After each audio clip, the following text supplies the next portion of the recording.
이 시간 찬송가 545장 이눈의 아무 순간이 되어도 함께 찬양하시겠습니다. 찬송가 545장입니다.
안녕하세요.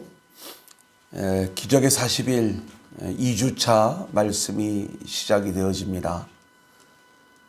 지난 한 주간 동안 기적의 40일을 진행해 오시면서 이제 어떤 은혜를 받으셨는지 우리가 좀 댓글을 통해서도 많이 그 내용들을 읽을 수 있지만 끝까지 좀 잘 따라오셨으면 좋겠다 하는 바람입니다. 우리가 좀 온라인으로 이 진행을 하다 보니까 몇 가지 좀 좋은 점이 있습니다. 그 중에 하나가 제가 원고에 좀 충실하다 보니까 전에 현장에서 기적의 40일을 진행할 적에는 전체 분량이 말씀만 한 40분, 45분에 끝내는 게 너무나도 어려웠어요. 어떤 때는 1시간, 1시간 10분 이렇게 좀 말씀을 전할 때가 많이 있었는데 그만큼 이게 곁길로 가는 내용들이 좀 있었다는 거죠. 물론 다 필요한 내용들이었겠지만 그런데 이렇게 온라인으로 말씀을 전하다 보니까 이렇게 교환과 기본에만 좀 충실하게 되고 그러다 보니까 이 말씀을 녹화를 하고 나면 한 30분, 길어야 40분, 이렇게 이제 강의가 이루어지더라고요. 대부분이 목사님 짧아져서 오히려 좋습니다. 또 임팩트가 더 강한 것 같습니다. 이게 좋은 반응을 보여주셔서 감사한데, 아무튼 이번 기적의 40일은 이렇게 좀 진행이 되어질 것 같습니다. 시간은 뭐 조금 더 길어질 수도 있고 짧아질 수도 있겠지만, 우리가 잘 그 말씀 속에 따라오셨으면 좋겠다. 이런 바람입니다. 오늘은 제가 새벽 기도를 마치고 이렇게 좀 녹화를 하다 보니까 아무리 이 거울을 봐도 좀 이 모양이 잘 나오지를 않아요. 좀 양해를 부탁을 드리고, 근데 실제로 제가 녹화를 좀 해보니까 이게 시간을 좀 맞추는 게 굉장히 좀 어렵구나 하는 그러한 생각을 가졌어요. 또 제 개인 일정의 어떤 충돌도 있겠지만 교회 사역과의 여러 가지 내용들, 그리고 좀 녹화하는 장소를 여러 가지로 우리가 좀 잘 준비하고 있는데 이제 옆에서 또 시끄러운 소리가 들어오면 안 되거든요. 그래서 이런 여러 가지 상황들을 고려하면서 시간을 정하다 보니까 아침 시간이 가장 좋겠다, 이런 생각들을 가졌어요. 아무튼 우리가 이 기적의 40일을 통해서 하나님이 이번 48회에는 더 큰 은혜를 주시기를 바라고, 또 우리 함께하는 모든 분들이 이 사역을 통해서 하나님을 만나고 우리의 본질적인 문제가 해결받았으면 좋겠다. 자, 이번 이제 말씀을 들어가기 전에 지난 한 주간 동안 우리가 함께 나누었던 말씀을 좀 간단히 정리를 해보겠습니다. 제 1주차의 말씀의 주제는 우리 인생에 찾아온 문제라고 말씀을 드렸어요. 이것을 가지고 우리가 4번의 말씀을 나눴는데, 첫 번째 시간에는 오리엔테이션 시간을 가졌고요. 두 번째 시간에는 죄로 인하여 찾아온 문제, 세 번째 시간에는 섭리 가운데 찾아온 문제. 그래서 우리 인생의 문제는 죄로 인하여 나타났거나 아니면 하나님의 섭리 속에 나타난 문제다, 이렇게 말씀을 드렸죠. 또 우리의 문제는 영혼육의 문제인데, 이 영혼육 통합적 차원의 문제임을 알아야 되는 것이고, 그래서 우리의 본질적 문제의 해결을 받기 위해서는 영적인 해결을 반드시 받아야 되는 것이다, 이렇게 말씀을 드렸어요. 그래서 우리의 문제를 우리가 근본적으로 해결받기 위해서는 하나님을 만나야 된다. 이게 첫 번째 주차의 우리가 문제와 문제 해결책에 대한 생각이었어요. 자, 그러면 이제 오늘부터 우리가 두 번째 주 말씀을 진행하는데, 이 두 번째 주 내용은 뭐냐? 문제가 찾아오면 하나님께 가져오고 하나님을 만나고 하나님의 해결책으로 이 문제가 해결받아야 되는데, 사람들은요, 문제가 생길 때마다 늘 뭘 먼저 생각을 하냐면 철저히 내가 이 문제를 풀 수 없을까? 자기 방법으로 자기 생각대로 이 문제를 풀어가려고 하는 거예요. 이게 인본주의 문제 해결인 것입니다. 그래서 이 인본주의 문제 해결, 사람의 힘으로 사람의 방법으로 문제를 풀어보려고 하니까 문제가 풀리는 듯 하면서도 더 얽힌 그런 상황이 되고, 더 문제가 꼬여가고 결국 망하게 되더라. 이게 인본주의 문제 해결의 모습인 거예요.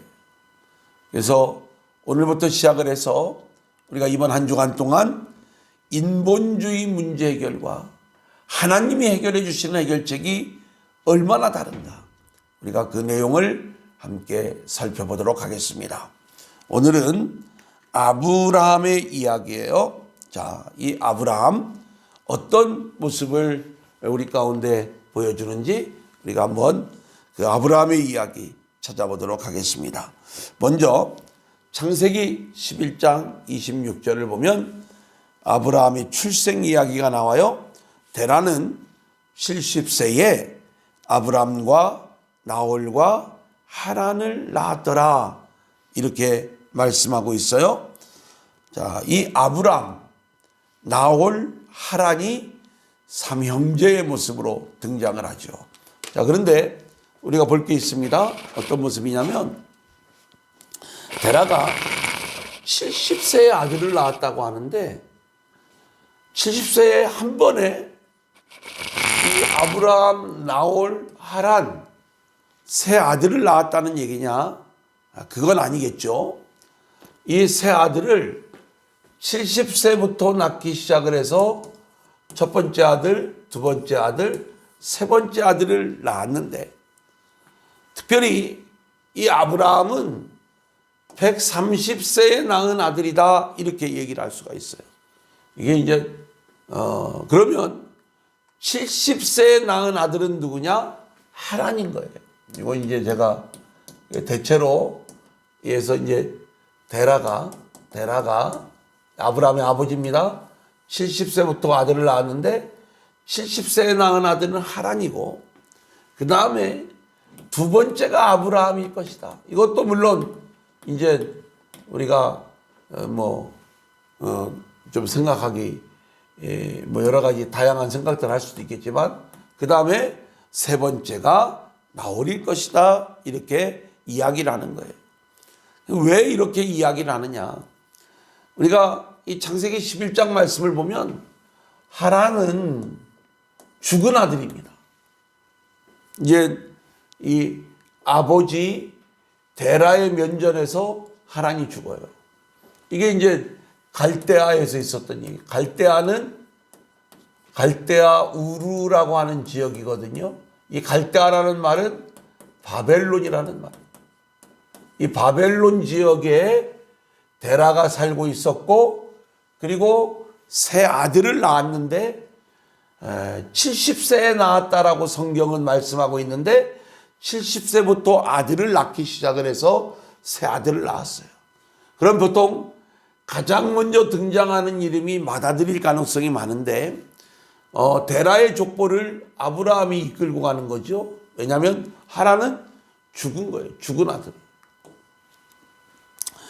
그리고 실제로 이제 하나님이 이 아브라함을 선택하셨기 때문에 이제 가장 먼저 아브라함의 이름이 등장을 하는 것이다. 그러면 왜 아브라함이 130세에 낳은 아들이라고 이야기하냐면 하나님이 이제 데라가 죽은 후에 아브라함이 다시 한번 하나님의 말씀을 듣고 가나안 땅으로 향하게 돼요. 이게 어디에서 있었던 일이냐면 하란에서 있었던 일이거든요. 근데 이때 데라의 나이가 205살에 죽어요. 아브라함은 75세에 이때가. 그래서 둘의 나이 차이는 130년이 되는 거예요. 그러니까 아브라함은 데라가 130세에 낳은 아들이다. 이렇게 보는 게 옳습니다. 그리고 이제 나홀, 하란이 70세에 낳은 아들이고 나홀이 세 번째. 우리가 대략 이렇게 이 내용을 알고 간다면 왜 제가 이 말씀을 드리냐면 아브라함이 가나안 땅으로 들어올 때 조카 롯과 함께 오죠. 롯은 이 하란의 아들이에요. 그러니까 하란의 아들과 아브라함이 성경에 보면 상당히 대등한 모습으로 나타날 때가 많아요.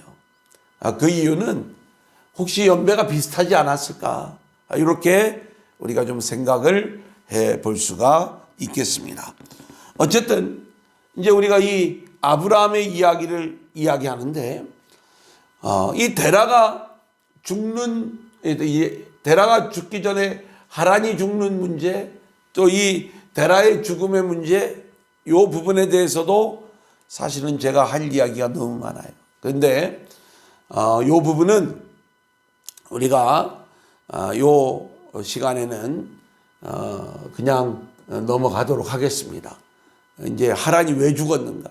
창세기를 강의할 때는 제가 이런 내용들을 하나하나 자세히 말씀을 드리는데 오늘은 이 아브라함의 이야기에 우리가 좀 집중을 해야 되기 때문에 그냥 넘어가도록 하겠습니다. 그러면 아브라함의 문제는 뭐냐? 11장 30절에 보니까 아브라함과 사레가 결혼을 했는데 임신을 못하는 거예요. 그래서 뭐가 없냐면 자식이 없었더라. 실제로 이 데라의 가정에는 하란의 죽음으로 위기가 찾아왔어요. 그래서 이 데라가 아브라함을 자기의 딸 사레, 이거 이복누이예요. 아브라함과 사레를 결혼을 시키는 거예요. 그리고 나홀은 이 하란의 딸 밀가와 결혼을 시키는 거예요. 그래서 집안의 위기를 극복하기를 원했는데 아브라함이 결혼을 했지만 자식이 없는 이 문제가 발생을 한 거예요. 자, 그렇다면 우리는 이 자식이 없는 이 아브라함의 문제가 어떻게 해결함을 받게 되는가, 우리가 그 내용을 보도록 하겠습니다. 자, 인본주의 문제 해결 아브라함. 아브라함의 문제는 뭐라고 했어요? 세상에서의 문제는 자식을 낳아야 되는 문제예요. 자식을 낳아. 근데 하나님이 아브라함에게 계속해서 찾아오시면서 이야기하는 게 뭐예요? 너를 자식을 주겠다는 거 아니에요? 이 자식은 누구예요? 네 몸에서 나오는 자식 이삭을 주겠다. 그러니까 아브라함의 이야기는 하나님이 약속하신 약속의 아들에 대한 이야기, 약속의 아들. 아브라함은 어느 날 하나님이 찾아오셔서 자식, 모양이 좀 이상하네. 자녀, 아들, 그죠? 아들을 주겠다. 뭐 같은 얘기지만, 우리가 이렇게 좀 이 내용을 좀 들었으면 좋겠습니다. 어쨌든 아브라함의 문제는 뭐냐? 자녀가 없어요. 이 문제를 하나님이 찾아오셔서 약속의 아들을 주시겠다는 것. 그래서 창세기 12장 1절에 보면, 자, 우리 한번 같이 읽어볼까요? 여호와께서 아브라함에게 이르시되 너는 너의 고향과 친척과 아버지의 집을 떠나 내가 내게 보여줄 땅으로 가라 그랬어요. 하나님이 이제 아브라함에게 얘기하는 거예요. 고향, 친척, 아버지 집을 떠나기만 하면, 그리고 내가 너에게 보여줄 땅으로 가기만 하면, 그 땅으로 가기만 하면 너의 문제를 해결해 줄게. 그래서 실제로 하나님께서 아브라함에게 약속한 것은 땅에 대한 약속과, 두 번째는 큰 민족을 이루게 하겠다. 아들을 주시겠다는 거죠. 세 번째는 복의 주권자로 세워주겠다라고 하는 이 약속을 하나님이 하시는 거예요. 그러기 위해서 아브라함은 가장 먼저 고향을 떠나야 돼. 이 고향은 내가 지금까지 살아왔던 세상을 얘기하는 거예요. 이 땅에 속한 세상. 그 고향, 내가 여태까지 살아왔던 옛 생활의 자리, 그 삶의 자리를 떠나서 하나님이 말씀하시는 새로운 곳으로 가야 된다는 것이죠. 자, 이 내용을 말씀하고 있는 것이고, 그 다음에는 두 번째로는 친척을 떠나라 그랬어요. 볼까요? 친척을 떠나라. 이 친척을 떠나라는 것은 사람을 의지하지 말라는 거예요. 이 세상에서 친척이라고 하는 것은 나를 도와줄 수 있는 가장 강력한 사람들을 이야기하는 거예요. 근데 실제로 하나님은 사람의 도움을 의지하지 말고 오직 하나님을 붙잡고 사는 인생으로 아브라함을 이끌고 가야 하기에 그가 여태까지 의지했던 그 친척을 떠나라, 이렇게 이야기를 하고 있는 거고요. 세 번째는 아버지 집을 떠나라, 이렇게 이야기를 하고 있어요. 이 이야기는 뭐냐면 아버지를 바꾸라는 거예요. 너의 아버지는 이제는 더 이상 육의 아버지가 너의 아버지가 아니라 영의 아버지, 하나님을 아버지로 모시고 살아야 되는 것이다. 여러분, 우리가 복음서에 보면 우리 주님이 이 땅에 오실 때 아버지와 아들이 불화하게 하고, 아니 가족 간에 화목하게 하는 게 복음이잖아요. 근데 왜 성경에 불화하게 하고 뭐 이런 말씀들이 나오죠? 그것은 실제로 우리가 하나님을 의지하는 데 있어서 가장 방해가 되는 게 뭐냐? 그게 사람을 의지하는 거예요. 사람 가운데 가장 강력한 관계가 가족 관계예요. 그래서 하나님은 하나님과의 관계를 위해서 때로는 우리가 세상의 모든 것들을 내려놓게 하는 그 일들을 하나님은 하시겠다는 거예요. 그만큼 우리가 하나님을 붙잡아야 되는 거죠. 아비집을 떠나라. 아버지를 바꿔라. 육의 아버지가 너의 아버지가 아니라 영의 아버지가 너의 진짜 아버지다라는 것을 말씀하는 거예요. 그러면서 하나님이 아브라함에게 약속하시는 세 가지, 땅에 대한 약속, 그리고 큰 민족에 대한 약속, 그리고 복의 주권자로 세워주는 약속을 2절, 3절에서 말씀하고 있어요. 우리 한번 같이 읽어보겠습니다. 시작. 내가 너로 큰 민족을 이루고 내게 복을 주어 내 이름을 창대하게 하리니 너는 복이 될지라. 너를 축복하는 자에게는 내가 복을 내리고 너를 저주하는 자에게는 내가 저주하리니 땅의 모든 족속이 너로 말미암아 복을 얻을 것이라 하시니라. 자, 여기 말씀을 보면 세 가지 약속이 이루어져요. 하나는 땅에 대한 약속이에요. 이 땅은 하나님이 지시한 땅이에요. 가나안 땅을 이야기하는 거죠. 두 번째는 큰 민족을 이루게 하겠다라고 하는 약속이에요.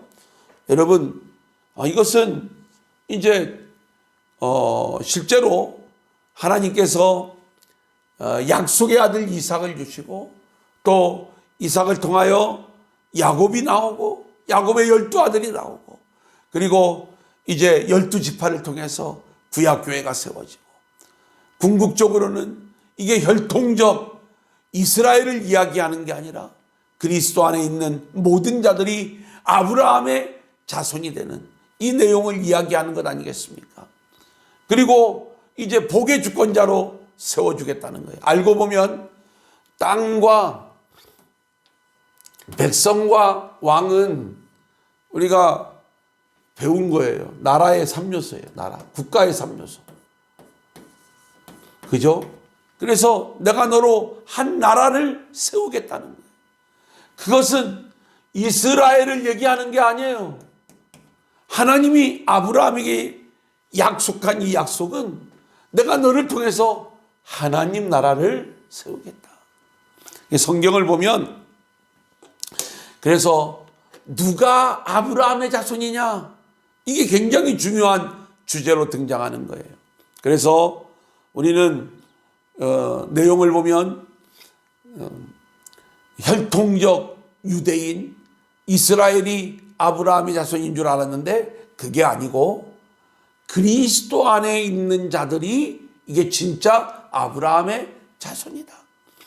그래서 성경에 보면 삭개오가 주님을 영접한 다음에 자신의 변화된 그 고백을 하였을 때 우리 주님이 이 사람이 아브라함의 자손이라고 인정을 해주는 거예요. 부자와 나사로의 이야기 속에서도 죽은 다음에 부자 유대인이 아브라함 자손인 줄 알았는데 아브라함의 품에 안겨 있는 게 나사로였었던 거예요. 나사로가 아브라함의 자손임을 보여주는 말씀이에요. 나사로가 누구예요? 그 이름에 힌트가 있는데 하나님의 도움을 의지했던 사람이에요. 자, 이런 겁니다. 그래서 하나님께서 땅과 백성과 왕, 이 나라의 3요소를 통해서 하나님 나라를 약속하는 거예요. 자, 하나님, 이 아브라함은 이러한 하나님의 원대한 계획을 잘 알지 못했어요. 자기의 문제는 자녀가 없는 문제였어요. 근데 하나님께서 아들을 주시겠다는 거예요. 약속의 아들. 이 정도가 아니라 큰 민족을 이루게 하겠다는 거예요. 아브라함은 이러한 하나님의 약속을 붙잡고 그 말씀 앞에 순종하면서 이제 가나안 땅으로 들어가는 것이죠. 알고 보면 하나님은 실제로 우리에게 이 땅의 문제만 해결해 주는 게 아니에요. 여러분들에게도 내가 이번 기적의 40일에 이런 기도의 제목이 있어요. 물질 좋아요. 근데 하나님은 그 물질의 문제를 해결해 주는 것에서 그치는 게 아니라 하나님 약속의 본질, 하나님의 해결의 본질은 하나님 나라를 우리 안에 이루어 주시는 거예요. 할렐루야. 얼마나 놀라운 이야기예요. 우리는 땅에서 이 문제가 해결받기를 원하지만 하나님은 아브라함이 아들 주세요. 아들만 주는 게 아니라 그 아들을 통해서 하나님 나라를 회복시켜 주시는 이 놀라운 일들을 하나님은 하시는 거예요. 우리가 물질 주세요. 물질만 주시는 게 아니라 그것을 통해서 우리 안에 하나님 나라를 해결해 주시는 거예요. 아멘이죠. 얼마나 우리의 생각과 하나님의 생각이 다른지. 자, 이제 보겠습니다. 이제 아브라함이 그러한 하나님의 약속의 말씀을 붙고 12장 4절 같이 읽어봅니다. 이에 아브라함이 여호와의 말씀을 따라갔고 롯도 그와 함께 갔으며 아브라함이 하란을 떠날 때에 75세였더라. 하나님의 말씀을 붙잡고 아브라함이 순종하며 가는 거예요. 근데 5절에 보면 아브라함이 그의 아내 사레와 조카 롯과 하란에서 모은 모든 소유와 얻은 사람들을 이끌고 가나안 땅으로 가려고 떠나서 마침내 가나안 땅에 들어갔더라. 여기서 우리가 좀 기억해야 될 게 있어요. 하란에서 모은 모든 소유를 가지고 떠났다. 이제 오늘 말씀에 이제 본격적인 시작이 나오는데 어떤 문제냐면 아브라함이 말씀을 붙잡고 가나안 땅에 가는데 가나안 땅에 어떤 문제가 생기냐면 기근의 문제가 생기는 거예요. 근데 하나님은 이미 그 가나안 땅을 살아갈 수 있는 모든 것들을 준비해서 보내셨어요. 근데 아브라함은 이 기근의 문제에서 넘어지는 장면을 오늘 말씀에서 보여줍니다. 자, 어떤 내용인가 한번 보겠습니다. 창세기 12장 10절 같이 읽어볼까요? 시작. 그 땅에 기근이 들었으므로 아브라함이 애굽에 거류하려고 그리로 내려갔으니 이는 그 땅에 기근이 심하였습니다. 자, 하나님께서 말씀하신 그 땅에 왔어요. 이 땅은 약속의 땅이에요. 근데 약속의 땅에도 기근이 찾아올 수가 있어요. 이 기근은 하나님께서 우리를 다루어 가시는 방식이에요. 이 기근이 찾아올 때 우리는 사람의 방법이 아닌 하나님의 방법을 찾아야 됩니다. 근데 아브라함은요, 어디로 가냐면 애굽으로 내려가요. 왜 애굽으로 내려가냐면 가나안 땅에 와보니까 사람들이 기근이 있을 때마다 다 애굽에 내려가면 양식이 있는 걸 알아요. 그래서 이 양식을 얻기 위하여 애굽에 내려가니까 이 아브라함도 하나님이 약속하신 그 약속의 땅에 있어야 되는데 기근의 문제를 만나니까 그 땅을 버리고 애굽으로 내려가는 거예요. 이게 인본주의 문제 해결이에요. 인본주의. 사람들이 해결하는 거. 다른 사람들도 보니까 다 이렇게 문제를 해결하더라. 나도 그렇게 다른 사람들을 따라서 애굽으로 내려가야 되겠구나. 아브라함이 기근의 문제를 해결받고자 애굽으로 내려가는데 결국 이게 인본주의 문제 해결이고 이 인본주의 문제 해결은 더 큰 문제를 낳는 걸 보게 돼요. 자, 보겠습니다. 아브라함이 애굽으로 내려가는데요.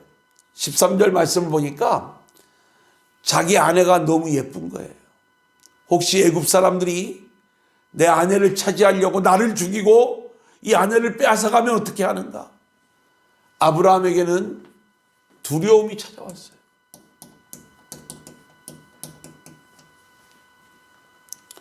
이 두려움, 얼마나 안타까운 모습이에요. 지금 자녀의 문제는 해결되지 않았을 뿐만 아니라 벌써 잃어버렸어요. 뭐 때문에?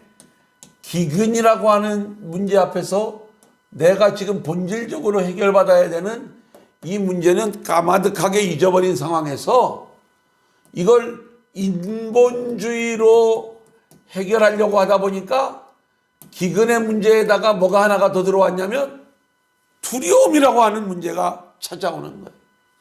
그래서 이 두려움을 해결하기 위하여 거짓말을 만들어내는 거예요. 거기 거짓말이 뭐냐면 그대는 나의 누이라 하라. 요 말이 진짜면서도 가짜예요. 실제로 아브라함의 아버지가 데라죠. 이 데라가 아브람과 사레를 결혼시킬 때 이 사레는 아브람과 이복누입니다. 이제 아버지는 같아요. 이게 다른 어머니의 딸이었던 거예요. 우리가 그런 그 이복누이였지만 이제는 결혼을 했으면 아브라함의 아내가 맞는 겁니다. 이 여자는 내 누이라고 소개하면 안 되는 거예요. 내 아내입니다. 이렇게 소개해야 되는 거죠. 요즘 만약에 이런 남자가 있다면 아마 나중에 두고두고 원망받을 것 같아요. 그죠? 그래, 당신 목숨 살라고, 나를 아내라고 안 하고 누이라고 그러냐? 근데 어쨌든 이 일로 인해서 이제 이 사례를 누이라고 속이는데 이 두려움을 극복하고자 이러한 일들이 생겨나게 되는 것이죠. 자, 그래서 애굽에 갔는데 이 일로 인하여 어떤 일들이 발생하게 되었는가? 14절로 16절을 보겠습니다. 아브라함이 애굽에 이르렀을 때 애굽 사람들이 그 여인이 심히 아름다움을 보았고 바로의 고관들도 그를 보고 바로 앞에서 칭찬함으로 그 여인을 바로의 궁으로 이끌어들인지라. 이에 바로가 그로 말미암아 아브라함을 후대함으로 아브라함이 양과 소와 노비와 암수 나귀와 낙타를 얻었더라. 여기 보니까 바로가 그를 아브라함을 후대하니까 아브라함이 뭘 얻어요? 양소, 노비, 암수, 나귀, 낙타를 얻었다는 거예요. 여기 애굽에 왜 왔냐면 기근의 문제를 해결받으려고 왔는데 기근의 문제가 은혜롭게 해결되는 것 같았어요. 하지만 아브라함의 진짜 문제는 뭐예요? 진짜 문제? 그건 자녀의 문제. 약속의 아들을 낳는 거예요. 그런데 이 자녀의 문제를 해결받으려고 가나안 땅에 왔는데 이 본질적인 문제를 기근 때문에 잃어버렸어요. 그런데 이 자녀를 낳으려면 아내가 있어야 되는데 아내를 빼앗겨 버린 거예요. 이제는 진짜 문제를 해결받을 길이 완전히 사라져 버린 거예요. 아내를 빼앗겼잖아요. 이게 인본주의 문제 해결의 한계인 거예요. 내가 생각했던 것들이 해결되는 것 같으면 진짜 본질적인 내 문제는 더 멀어져 버리는 거예요. 여러분, 이게 사람의 해결책입니다. 인본주의는 늘 이런 거예요. 사람의 방법으로 문제를 풀어갈 때 문제가 풀리는 것 같지만 더 어렵게 되는 것, 이것이 인본주의 문제 해결이다. 자, 그래서 우리는 오늘 말씀 속에서 이제 우리가 알아야 될 일들이 있어요. 사람의 해결책은 오히려 문제를 더 꼬이게 하고 망하게 하지만 오늘 하나님이 하시는 일을 보세요. 놀라운 일이 벌어져요. 17절을 보겠습니다. 시작. 여호와께서 아브라함의 아내 사레의 일로 바로와 그 집에 큰 재앙을 내리시니라. 여러분, 혼자 이 내용을 온라인으로 들어도요, 성경 같이 읽자고 하면 소리 내어서 꼭 따라 읽으셔야 돼요. 자, 여기 보니까 하나님께서 바로와 그 집에 큰 재앙을 내리셨죠. 재앙. 저는 전에 이 의미를 몰랐을 적에는 이 말씀이 너무나도 불편한 거예요. 왜냐하면 지금 바로가 잘못한 게 뭐가 있나? 우리가 생각을 할 때 아브라함이 사레를 자기의 누이라고 그랬어요. 아내라고 안 했습니다. 그래서 사레가 너무 아름다운 거예요.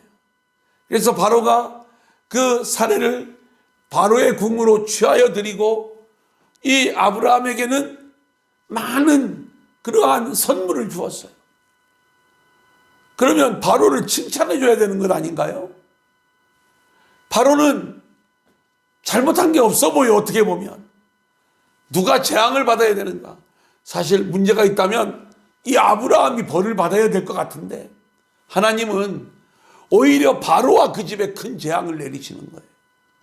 왜 그러시는가? 봤더니 아내 사레의 일로. 하나님은 아브라함과 사례를 통해서 약속의 아들을 보내시려고 하는 게 하나님의 일이었어요. 그러니까 이 사례의 일은 약속의 아들을 낳는 거예요.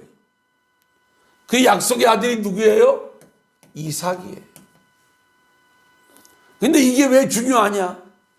아브라함은 아직은 이러한 하나님의 계획을 잘 모를 수가 있는데 이 약속의 아들 이삭이 와야 예수가 오는 거예요. 실제로 이 아들 이삭은 예수를 보여주는 인물이에요. 이게 하나님의 일이에요. 하나님이 지금 하나님 나라를 이루시기 위하여 이 사례를 통해서 약속의 아들을 낳아야 되는데 이 바로는 이러한 하나님의 계획을 모르기 때문에 자기의 탐욕을 위하여 사례를 취하기 때문에 하나님이 재앙을 내리시는 거고, 그리고 하나님은 아브라함과 사례를 다시 가나안 땅으로 보내시는 거예요. 그것은 하나님이 하실 일이 있었기 때문에 그런 것이다. 우리가 이렇게 말씀을 드릴 수가 있겠습니다. 자, 그러면 12장 20절을 보겠습니다. 같이 읽습니다. 바로가 시작. 바로가 사람들에게 그의 일을 명하매 그들이 그와 함께 그의 아내와 그의 모든 소유를 보내었더라. 하나님의 간섭으로 모든 문제가 해결되어지는 거예요. 이제 많은 그러한 선물을 받아가지고 가나안 땅으로 돌아오는 것. 사람이 만든 해결책은 엉망이지만 하나님이 간섭하시니까 문제가 너무나도 잘 해결되더라. 이제 오늘 말씀의 결론적 이야기예요. 아브라함을 향한 하나님의 일하심인 거예요. 하나님은 아브라함과 사라를 부르실 때에 놀라운 구원의 계획을 갖고 계셨어요. 그것은 하나님 나라의 완성이에요. 사람에게는 자녀의 문제였지만 하나님은 그 자녀를 통해서 하나님 나라를 세워가는 더 놀라운 하늘의 일을 갖고 계셨던 거죠. 그래서 그 나라를 위하여 예수 그리스도를 보여주는 약속의 아들 이삭을 아브라함에게 약속해 주신 것이죠. 여러분, 이게 우리를 위하여 하시는 하나님의 일하심인 것입니다. 반면에 사람의 일은 언제나 인본주의요 불신앙입니다. 그래서 우리는 늘 우리에게서 나오는 건 하나님의 일을 방해하는 거예요. 여러분, 아브라함 때문에 마누라 사라를 빼앗길 뻔했고, 그랬으면 하나님이 하시는 일을 이게 방해받는 것 아니겠습니까? 그래서 세 번째, 하나님은 이런 자격 없는 아브라함을 그럼에도 불구하고 복을 주시는 거예요. 이유는 하나예요. 하나님이 선택하셨기 때문에, 약속으로 부르셨기 때문에 아브라함과 사라를 세우셔서 약속의 아들 이삭을 보내셔야 했기 때문에. 그래서 하나님은 이삭으로 인하여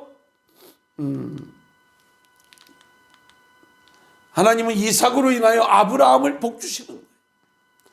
이 이삭 예수입니다. 오늘 이 기적의 40일을 함께하는 저와 여러분은 우리가 이 기적의 40일을 통해서 반드시 예수님을 만나야 되고 그 예수님으로 인하여 우리 모두가 복을 받게 되는 줄로 믿습니다. 이삭 안에 있는 아브라함의 이야기는 예수 안에 있는 우리들의 이야기예요.